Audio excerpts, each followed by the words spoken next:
জুমার দিন যখন আসবে বন্ধু, সব কাজ কমপ্লিট করে তুমি মসজিদে চলে যাও, যেন তোমার পিছুটা না থাকে। বলে কেন? আমাদের দোষের কিন্তু বন্ধু শেষ নাই। জুমার দিনে মুসল্লিরা যায় সবার পড়ে এবং বের হয়, ইমাম সাহেব যখন ডানে বামে সালাম ফেরায়, মনে হয় যেন বন্ধু বিশ্বযুদ্ধ শুরু হয়ে গেছে, কার আগে কে রে বার হয়ে যাবে।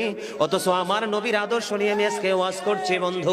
মুসল্লিরা যায় রে সবার পড়ে, বের হয়ে আসে সবার আগে। এটা মুসলমানের কখনো চরিত্র হতে পারে না, তাকওয়া সম্পূর্ণ ব্যক্তির আদর্শ কখনো হতে পারে না।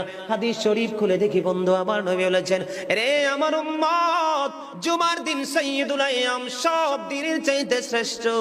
ঈদুল ফিতর, ঈদুল আজহার দিনের চাইতেও দামি। এই জুমার দিনের ফজিলত বরকত নিয়ে আলোচনা করলে বন্ধু রাত একটাই কভার করা যাবে না, এত বরকত এই জুমার দিনের। আমার নবী বলেছে, উম্মতের দল, জুমার দিনে কেউ যদি সবার আগে মসজিদে যায় আর সবার